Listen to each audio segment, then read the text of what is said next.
நல்ல அரசு என்பது மக்களின் குறிப்பறிந்து சேவை செய்வது. இந்த போராட்டங்கள் இன்னைக்கு நேற்று தொடங்கப்படலை. ஒரு 4 நூற்றாண்டுகளுக்கு மேல அது நடக்குது. ஜாக்டோ ஜியோ, போக்குவரத்து தொழிலாளர்கள், அப்புறம் எப்பவுமே வேளாண்குடி மக்களின் போராட்டம். இப்போ அண்மை காலமாக கொரோனா நேரத்தில் இவங்க எடுத்து அவசரமாக பணிக்கு எடுத்த பிள்ளைகள் தான் நம்ம செவிலியர்கள். அப்போ கொரோனா நேரத்தில் இந்த செவிலியர்கள் எல்லா கண்களுக்கும் மருத்துவர்கள்லாம் கடவுள்கள் போலவும் இந்த செவிலியர்கள் எல்லாம் ஒரு தேவதை போலவும் தெரிஞ்சாங்க. இப்போ தேவையில்லாமல் தெரியுறாங்க. இப்போ அவங்க அந்த கோரிக்கையை வச்சு போராடுறாங்க. அந்த போராட்டம் அப்படியே இருக்கு. இங்கே துப்புரவு பொறியாளர்கள், அந்த பணியாளர்கள் எங்களை தனியார் வயப்படுத்தாதீங்க, பணி நிரந்தரம் செய்யுங்கிற கோரிக்கையை வச்சு அவங்க வீதியில் நின்று போராடுறாங்க. அதுக்கப்புறம் ஆசிரியர்கள் சம வேலை சம ஊதியம், பகுதி நேர ஆசிரியர்கள் பணி நிரந்தரம், தேர்வு எழுதிட்டு பணி நியமனத்துக்காக காத்திருக்கிற பல்லாயிரக்கணக்கான ஆசிரியர்கள். அப்ப இதுல நாடே ஒரு போராட்ட களமா இருக்கும்போது நல்லாட்சி என்பது வெறும் சொல்லாட்சி ஆயிருக்கு, வெறும் வார்த்தையை வெற்று வார்த்தையாயிருக்கு. அவ்வப்போது மடிக்கணினி கொடுக்குறோம், விடுபட்ட 36 லட்சம் பேருக்கு மறுபடி மகளிருக்கு ஊக்கத்தொகை, உரிமை தொகை 1000 ரூபாய் கொடுக்குறோம். இந்த மாதிரி வேலைகளை செஞ்சு மக்களை ஏமாற்றி வாக்கை பறிக்கிறதுல தான் இவங்க இருக்கிறாங்க. உங்களுக்கு அறிவை வளர்க்கும் ஆசிரியர் பெருமக்கள், அறிவு கருவறையின் தாயாக இருக்கிற ஆசிரியர் பெருமக்கள் வீதியில் வந்துட்டா அந்த நாடு எதை நோக்கி நகருது அப்படின்னு நீங்க பார்க்கணும். குடிச்சிட்டு செத்தவனுக்கு 10 லட்சம் கொடுக்குது. படிக்க போற பிள்ளை நீங்கட்டினா பள்ளிக்கூடம் சரியில்லாம தான் விழுந்து செத்துருக்கான். அவனுக்கு என்ன கொடுத்த நீ? நாட்டின் பாதுகாப்புக்கு எல்லையில் நின்று போராடி செத்து வரான்ல அந்த ராணுவ வீரன் குடும்பத்துக்கு நீ என்ன கொடுக்குற? நீ அப்ப எதை நோக்கி இந்த ஆட்சி முறை நகருதுன்னு பாருங்க. ரொம்ப ரொம்ப கொடுமையான ஆட்சி இது. இந்த கட்சிகள் தொடர்ச்சியா செய்து கொண்டு வருது. மாறி மாறி இவங்க ஆட்சியில் இருக்கும்போது அவங்க எதிர்த்து பேசுறதும் பாருங்க. இதே போராட்டம் ஆசிரியர்கள் இந்த சம வேலை சம ஊதியம் திமுக ஆட்சியில மட்டும் எழல இந்த கோரிக்கை, அவங்க ஆட்சியில எழுந்துச்சு. இப்ப நாங்க வந்தா நிறைவேற்றுவோன்றாங்க. இவங்க எதிர்கட்சியா இருக்கும்போது நாங்க வந்தா நிறைவேற்றுவோங்கிறாங்க. ஆனா வந்தபோது நிறைவேற்றலையே. அப்ப தேர்தல் அரசியலை நோக்கியே இவங்க குறிவைக்கிறதுனால மக்கள் அரசியலை பற்றி கவலைப்படுவதில்லை. வாக்கு அரசியலே இவங்களுக்கு குறியா இருக்கிறதுனால, நோக்கமா இருக்கிறதுனால வாழ்க்கையை பற்றி, மக்களின் வாழ்க்கையை பற்றி சிந்திக்கிறது இல்லை. நிக்கிறவன்லாம் யாரு? வீதியில் நிக்கிறவன்லாம் யாரு? படிச்சவன், பிள்ளைகளுக்கு பாடம் சொல்லி அறிவார்ந்த சமூகத்தை உருவாக்குற மதிப்புமிக்க ஆசிரியர் பெருமக்கள். என்ன நோய் இருந்தாலும் தொட்டு அவங்களுக்கு சேவை செய்து உயிர் காக்கிற ஒரு சேவை செய்கிற சேவை பெண்கள் வீதியில் நிற்கிறாங்க. அப்ப எதை நோக்கி நாடு நகருது? போக்குவரத்து தொழிலாளி வீதிக்கு வந்துட்டான், மருத்துவர் வீதிக்கு வந்துட்டான், மீனவன் வீதியில் கத்துறான், மாணவன் கத்துறான். இங்க ஆசிரியர் பெருமக்கள் வந்துட்டாங்க. வேளாண்குடி மக்கள் எங்க விளைநெல்லை நீங்க நாங்க விளைய வச்ச நெல்லை கொள்முதல் செய்து ஒரு நல்ல பாதுகாப்பு கிடங்குல, சேமிப்பு கிடங்குல வைங்கன்னு சொல்லி, நான் விளைய வச்ச நெல்லை வெம்பாடு விட்டு விளைய வச்சு கொண்டாரன், வீதியில போட்டு முளைக்க வைக்கிறிய. இப்ப நீ எதை நோக்கி நகர்த்துற ஆட்சியை? இப்ப டாஸ்மாக் சரக்கு அப்படி வீதியில் போடுவியா? சொல்ல. சாராயத்தை பாதுகாக்கிற நீ சாப்பிடுற உயிர் தேவையா இருக்கிற உணவு பண்டத்தை வீதியில போடுறியே. அப்ப ஒரே வழிதானே இருக்கு, இவங்களை தூக்கி வீதியில போடுறத தவிர வேற என்ன இருக்கு? மக்களுக்கு என்ன வழி இருக்கு கேட்டா, நாங்க அருமையான ஆட்சியை கொடுத்துக்கிட்டு இருக்கோம், குறையில்லாத ஆட்சியை கொடுத்துக்கிட்டு இருக்கோம் அப்படின்னு ஒரு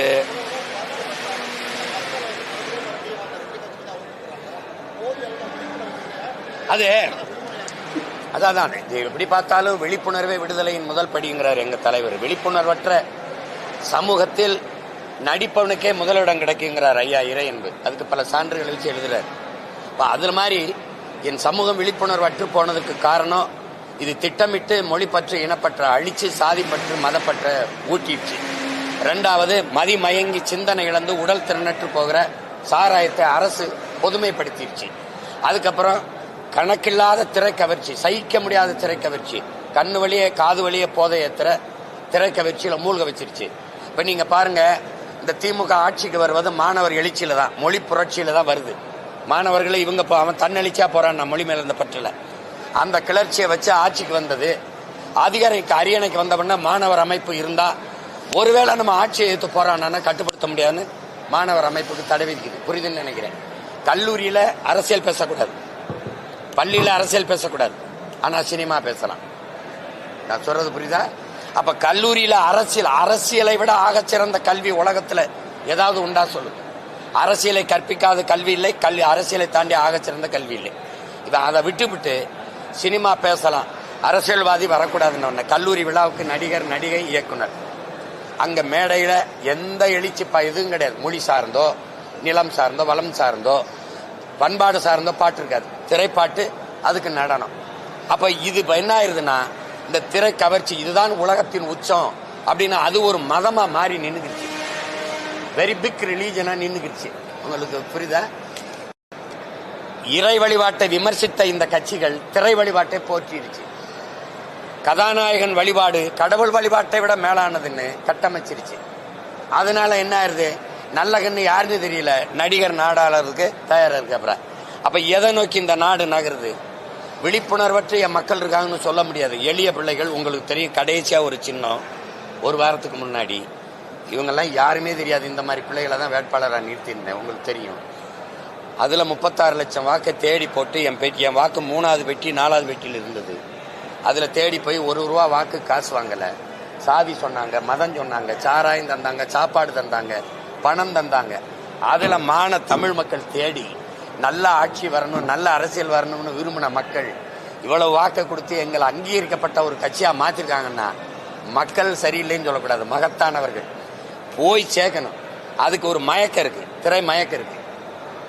அது எப்படின்னா, நீங்க பாதரச விளக்குல இந்த முழு நிலவு வெளிச்சத்தை மறந்துருவா மக்கள்ங்கிறாங்க. வாசனை திரவியத்துல வண்ண மலர்களின் வாசத்தை கவனிக்க மறந்துருவா மக்கள்ங்கிறாங்க. இந்த மயக்கத்துல இருக்கிறாங்க. இதை கொஞ்சம் சரி பண்ணு. எங்க அப்பா நம்மாழ்வார் வர்றதுக்கு முன்னாடி ஏதாவது நஞ்சில்லா உணவுன்னு இருந்தானா, இயற்கை உணவுன்னு எவனா பேசினானா, ஆர்கானிக் ஃபுட்டுன்னு எங்கேயாவது இருந்துச்சா, மர செக்கெண்ணெய் கிடைக்கும்னு எந்த கடையிலாவது இருந்துச்சா? ஒரு மகன் ஒரு மறுமலர்ச்சி உண்டாக்குனான். அது மாதிரி ஒரு மாறுதல் வரும். அது எப்ப லெனின் என்ன சொல்றாரு, இதுவரை வாழ்ந்தது போல இனி வாழ முடியாதுங்கிற நிலை உருவாகுமானால் மக்கள் தாங்களே புரட்சி செய்வார்கள்ங்கிறார். அதுக்கு சான்று இலங்கை, அதுக்கு சான்று பங்களாதேஷ், அதுக்கு சான்று நேபாள். இந்த சுத்தி நடந்தது. எல்லா வீட்லயும் தீப்பற்றி எரிஞ்சிருச்சு. என் வீடு எரியாதுன்னு நான் உறுதி தர முடியாது. எரியும். அந்த தீ தான் புரட்சி தீ. கொஞ்சம் பொறுத்துருங்க, நடக்கும். அதுக்கு தான் நாங்க எல்லாரும் ஆளுக்கு ஒரு தீப்பந்தத்தை எடுத்துட்டு போறோம். இந்த தீ நாங்க தீ இல்ல, எங்க முன்னோர்கள் ஏற்றி வச்ச தீ.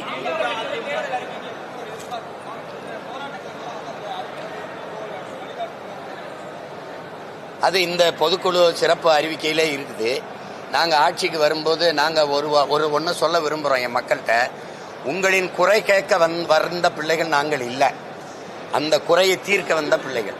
நாங்க நினைக்க பிறந்ததில்லை, நிரூபிக்க பிறந்த பிள்ளைகள். அதனால இந்த பிரச்சனைனா இந்த பிரச்சனைக்கு காரணம் இது, இந்த பிரச்சனைக்கு தீர்வு இதுன்னு வச்சுதான் இதுவரை தேர்தலை சந்திக்கிறோம். நீங்க கவனிக்கல, ஆனா இந்த வாட்டி நீங்க கவனிக்காம இருக்க முடியாது. ஏன்னா இதுதான் பிரச்சனை, இதுக்கு இதுதான் காரணம், இந்த வாரி இதுக்கு தீர்வுன்னு என்ன பண்ணுவேன்னா போட்டு காட்டுவேன். அப்ப நீ படமா பார்த்தா, நீ படம் பார்த்து கெட்டு போயிட்டு இல்ல, நான் ஒரு படம் காட்டுறேன் பாருன்னு காட்டுவேன் இந்த வாட்டி. அது கொஞ்சம் பொறுத்துரு, இப்ப சொல்ல முடியாது.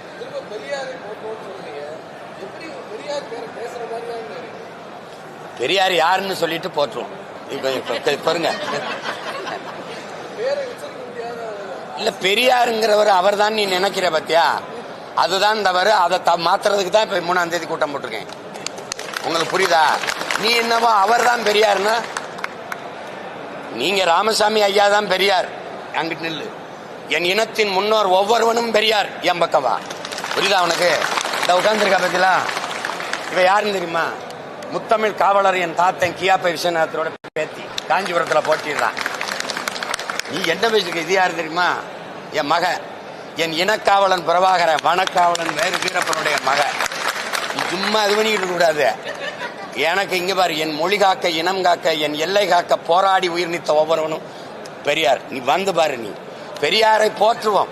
அது என்ன சொல்றது? பெரியாரை பேணாது ஒழிகிர் பெரியாரால் பேராய் இரும்பை தரும். யார் பெரியார்? செயற்கரிய செய்வார் பெரியார், சிறியர் செயற்கரிய செய்யாதார். இப்ப நீங்க சொரியார் பத்திலா அவர் என்ன செயற்கரிய செய்திருக்கார். நீ 3ஆம் தேதி வரை காத்துரு. அவர் எல்லாரையும் போற்றனா, நான் ஒரு தமிழ் தேசிய இனத்தின் பிள்ளை, தமிழின் மகன், என் தாயை ஒழிக்கணும்ன்ற. என்னடா தமிழை மட்டும் படிக்காதடா, ஆங்கிலத்தையும் படிச்சுக்கடா. அது வெளிநாட்டில் போய் வேலை செய்ய தொடர்புக்கு சரியா வரும்டா. தமிழை மட்டும் படிக்காத, ஆங்கிலத்தையும் படிச்சுக்க. இதான் எல்லாரும் பேசுனது. அதுல என்ன இருக்கு? தாய்ப்பால் பைத்தியங்களே, உலகமே சொல்லுது தாய்ப்பால்ல தான் அந்த நோய் எதிர்ப்பு சக்தி அதிகமா வருது, தாய்ப்பால் குடிக்கணுங்கிறான். நீ தாய்ப்பாலே பைத்தியம்ங்கிற. உங்களுக்கு புரியுதா? தாய்மொழி கல்லாத, அதுல என்ன இருக்குது தாய்மொழியில? அது சனியே. அது ஒரு காட்டுமிராண்டி மொழினா, நீங்க தமிழ் தானே பேசுறீங்க, தமிழர் தானே. உங்க மொழி காட்டுமிராண்டி மொழினா நீங்க யாரு அதை பேசுற? நீங்க யாரு? நான் கேட்கறதுக்கு பதில் நீங்க யாரு? காட்டுமிராண்டி. இதை நீங்க ஒத்துக்கிறீங்களா? உலகத்திற்கு அறிவியல், நாகரிகம், தொழில்நுட்பம், வேளாண்மை, உங்க திராவிட இயக்கத்தின் 2.0 தலைவர் தானே சொல்றாரு. 5000 ஆண்டுக்கு முன்னாடி இரும்ப உருக்கிய தொழில்நுட்பம் வச்சிருக்கான் தமிழன். அப்ப அது அறிவியல் மொழி இல்லையா? அரவர என்ன பிடிச்சுக்கிற நீ? அதுல என்ன இருக்குன்னு கேட்கிறிய? தமிழ்ல என்ன இருக்குன்னு கேட்கிறாரு. இவர் கன்னடர், அப்ப அதுல இருக்கா? இவர் தெலுங்கர், அதுல இருக்கா? இவர் மராட்டியர், அதுல இருக்கா? இவர் குஜராத்தி, அதுல இருக்கா? இது மலையாளத்தில் இருக்கா? தமிழ்ல மட்டும்தான் இல்லையா? என்ன இல்ல தமிழ்? என்ன இல்ல தமிழ்ல? உலக மொழிகளின் தாய் தமிழ். அப்ப இத்தனை உலக பேரறிஞனும் போற்றிய மொழி, உலகத்தின் முதல் மொழி, அதை அழினா என்ன? என் தாய்மொழியை அழிக்க சொன்னவனை அழிக்கிறதா மான தமிழன் ஒவ்வொரு மகனின் கடமை இருக்கு. சும்மா அவரை போற்றணும். எதுக்கு போற்றணும்? இதுக்கு போற்றணும்னு சொல்லு. நான் போட்டிக்கிட்டு தான் இருந்தேன். பெரியாரும் போராடினார், அதை ஏற்கிறோம், எதிர்க்கல. பெரியார் தான் செஞ்சார், அதை ஏற்கல, எதிர்க்கிறோம். எல்லாமே பெரியார் தான். இப்ப ஒண்ணு இல்ல. ஏற்காடு மலையில ஏறி போன இடத்துல என் பாட்டேன், என் மூதாதை, கடையழு வள்ளலில் ஒருத்தன் அதிகமா நெடுமான் 5 பேரு இருந்துச்சு, வளைவுன்னு இருந்துச்சு. அதை ஏன் மாத்தி நீ ஈவேரா பெரியார்னு வச்ச, தந்தை பெரியார்னு நீ வச்ச? அப்ப என் அடையாளத்தை அழிச்சு அதிகமான விட இவர் பெரிய இவரா? அவன் கொடை வள்ளல், இவன் கஞ்சன். ரெண்டுல எதை நீ எதுக்கு வைக்கிற? பேரை வைக்கிற? நீ அடிச்சுட்டு ஏன் வைக்கிற? அப்ப உன் அடையாளத்தை நிறுவ நினைக்கிற. நீங்க தியாகராய நகர்ல பயணம் செஞ்சிருக்கீங்களா தம்பி? நீங்க செஞ்சிருக்கீங்க. போத்தீஸ்க்கு ஏற்ற மாதிரி ஒரு மேம்பாலம் இருக்கு. அந்த மேம்பாலத்துக்கு பேர் என்ன? அன்பழகன். யார் அந்த அன்பழகன்? ஜே அன்பழகன். யாரு? மாவட்ட செயலாளர், சட்டமன்ற உறுப்பினர். மக்கள் காசுல அவ்வளவு பெரிய மேம்பாலத்தை தலைநகர்ல ஒரு வணிக நகர்ல கட்டி ஜே அன்பழகன் அந்த வைக்கிறீங்களே, இது யாருடைய அடையாளம்? டாக்டர் சுப்பராயனா, அத்திப்பாக்க வெங்கடாச்சல நாயக்கரா, இல்ல ஜீவானந்தமா, இல்ல சிங்காரவேலரா, அயோத்தியாச பண்டிதர் ரெட்டமலை சீனிவாச, MC ராஜாவா? எந்த பெருமையும் எங்களுக்கு இல்லையா? எதுக்கு நீ அவர் பேர் வைக்கிற? எதுக்கு வைக்கிற நீ? உன் மாவட்ட செயலாளர், சட்டமன்ற உறுப்பினர் மேம்பாலம், இதெல்லாம் சேட்டை தானே? சொல்லுங்க. ஏன் அங்க சவுந்தர பாண்டியன் நாடார்னு நீ சொல்ல? நீ சாதிய ஒழிப்ப. பாண்டி பஜார்னு வைக்கிற. பாண்டி என்னது, பஜார் என்ன மொழி? அது சவுந்தர பாண்டிய நாடார் பேரை சொல்ற தெருன்னு யாருக்கா தெரியுமா? நீங்க சொல்லுங்க, யாருக்கா தெரியுமா? ஏன் அந்த மேம்பாலத்துல கூடாதா? எங்க தாத்தன் சிங்காரவேலர் பேரைய, ஜீவானந்தர் பேரைய வைக்க கூடாதா? கக்கன் பேரு, காமராஜர் பேரு, முத்துராமலிங்கத்தோர் பேரைய வைக்க கூடாதா? சொல்லுங்க, நீங்க சொல்லுங்க. ஏன் செக்கெழுத்த செம்மல் வாவு சிதம்பரனாரை விட இந்த ஜே அன்பழகம் பெரியவரா? வெறிவரமா வராதா? சொல்லு, வெறிவரமா வராதா? அப்புறம் நீ 3ஆம் தேதி வரை பொறுமையா மீதி அங்க நீ பொதுக்குழு போறதுக்கு முன்னாடியே கோபத்தை கிளம்பி. போன ஆண்டு தயாரிச்ச தம்பி, கவனியாத நீ, போன ஆண்டு தயாரிச்ச அறிக்கையில் இருந்து இது என்ன மாறும்? இதெல்லாம் தம்பி, நீ வர்றா, நாட்டை ஆண்டவங்க, எதிர்கட்சியா இருக்கிறவங்க, தொகுதியா போய் இப்பதான் பிரச்சனைகளை கேட்டு அறிக்கை கொடுக்க போறோம்னா, இந்த அறிக்கையை வச்சு தீ வச்சு கொளுத்தாம என்ன பண்ணுவேன்? இந்த அறிக்கை போன ஆண்டு கொடுத்த அறிக்கையில இது என்ன மாறும்? என்ன மாறும்? என்ன அறிக்கை? மக்களின் பிரச்சனை என்னன்னு தெரியாம நீ எதுக்கு அதிகாரத்தில் இருக்க? ஒரு வெற்று வேலை. இதெல்லாம் ஒரு சடங்கு. இதெல்லாம் ஒரு சடங்கு. புரியுதா? சும்மா ஒரு மாலையை போடுறது, மாலையை போட்டு ஜெயலலிதா அம்மா இதுல எம்ஜிஆர் இதில் அப்படியே இதில் எல்லா இதுலையும் போட்டு சாமியை கும்பிடுறது, எல்லாரும் கும்பிடுது. ஒரு வெற்று அறிக்கை. நாங்க எலெக்ஷன் மேனிஃபெஸ்டோங்கிற தேர்தல் அறிக்கை கொடுக்கறது இல்லை. நீங்க பார்த்திருப்பீங்க. ஆட்சியின் செயல்பாட்டு வரைவுன்னு ஒரு புத்தகம் வெளியிட்டோம். அதை வாங்கி படிச்சு பாருங்க. மக்களரசு.comல இருக்கு. இந்த வாட்டி மேலும் நிறைய பிரச்சனை கூடுதல் ஆயிட்டதுனால அதையும் சேர்த்து அதுக்கு தீர்வோட வெளியிடுறோம். அச்சாவும் கொடுக்குறோம், காணொலி அவலமும் காட்டுறோம். உனக்கு மரம்னா என்னன்னு தெரியாது, மலைனா என்னன்னு தெரியாது, கடல்னா என்னன்னு தெரியாது, நீர்னா என்னன்னு தெரியாது, நிலைனா நிலம்னா ஆறுனா மண்ணுனா ஒன்னும் தெரியாது. ஒரு கூட்டம் இது.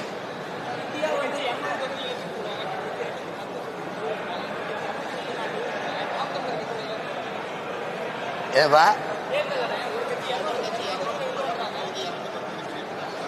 200 ஓட்டுக்கு 200, அதுதான் கணக்கு. என்னம்மா அதான் 200 ரூபா ஊபிஸ்ன்னு சொல்றாங்கல்ல. நமக்கு 234 தான் இலக்கு. நாங்க அவ்வளவு வெல்லுவோம் இவ்வளவு வெல்லுவோம். ஒரு புரியுதா உங்களுக்கு? அதுல எங்களுக்கு ஒரே இலக்கு, இந்த நாட்டின் அதிகாரத்தை கைப்பற்றுவது, தமிழன் அறம் சார்ந்த ஆட்சியை நிறுவுவது, உலகத்தின் தலை சிறந்த நாடா மாற்றுவது. நீ எப்படி என் முன்னோர்கள் கனவு வச்சிருக்கான், ஒரு கனவு வச்சிருக்கான், வகுத்து வச்சுட்டு போயிருக்கான். ஏன்னா அறம் சார்ந்து வாழ்ந்த ஆட்சி செய்த மறவர் கூட்டம் நாங்க. அந்த ஆட்சி முறையை கொண்டு வரணும்னு நினைக்கிறோம். அது உங்களுக்கு அது தெளிவா நான் விளக்கி ஒவ்வொரு கூட்டத்திலையும் நான் பேசுவேன். இப்ப அது பேச நேரம் இல்லை, காலம் இல்லை.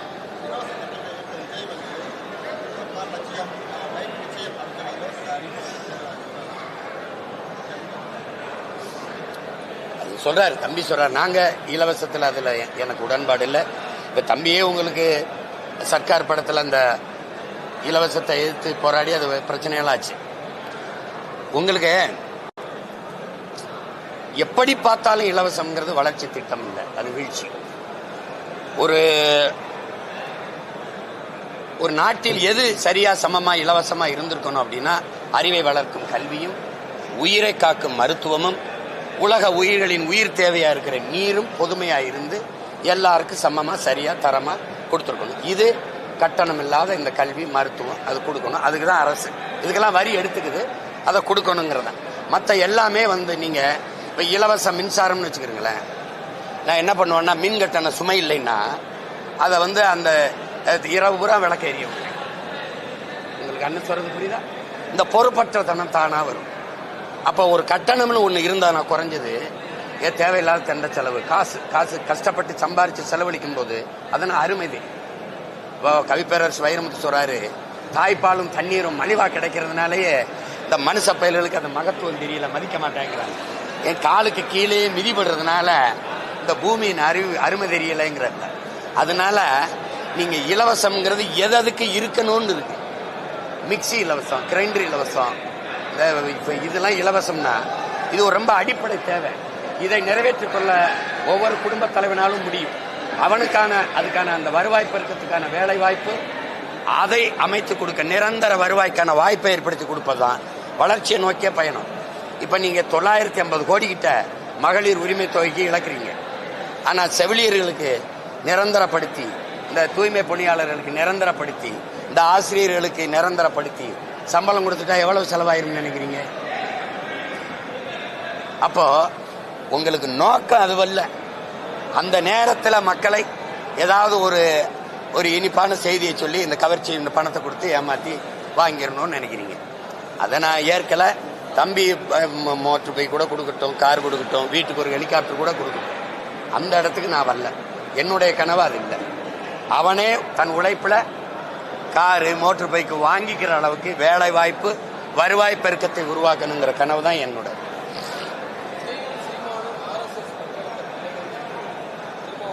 என்ன பிரசவம் பார்த்தது எங்க அண்ணன் தான். தம்பி விஜய் என்னையும் பிஜேபி பெறும்போது பக்கத்துல இருந்து பிரசவம் பார்த்து விட்டது எங்க அண்ணன் தான். புரியுதா தம்பி? நான் யாருன்னு நீங்க என்கிட்ட தான் கேட்கணும். புரியுதா? தமிழ் தேசியம் பேசிக் கொண்டிருந்தார் என்று நினைத்தேன் அப்படிங்கிறாங்க. காலங்காலமா அவர் என்னை போலி தமிழ் தேசியவாதின்னு தான் பேசிட்டு இருந்தாங்க. நாங்க கூட எங்களை போலி தமிழ் தேசியவாதிகள் என்று கூலி திராவிடர்கள் கூவி திரிகிறார்கள் பேசினோம். விடுங்க தம்பி. அவர் RSS பிஜேபின்னா நான் RSS பிஜேபியா? அவன் என்னை கிறித்துவன்பா, இஸ்லாமிய கைக்கூலிம்பேன், கிறிஸ்தவ கைக்கூலிம்பேன், அவன் இந்துக்களுக்கு எதிரிம்பேன், நீ என்ன இந்து அந்த RSS கைக்கூலிம்ப. ஆனால் ஒரு வயலும் 10 பைசா அது இல்லை. இந்த பொதுக்குழு நடத்த காசு இல்லை, திறன் நிதியில் திரட்டிக்கிட்டு இருக்கோம். எவனாவது கூலியை கொடுத்துட்டு பேசு. என்னப்பா கூலின்றது அதை விடுங்க. அண்ணன் தானே பேசுறாரு, பேசிட்டு போறாரு. நல்லது, நன்றி, வணக்கம்.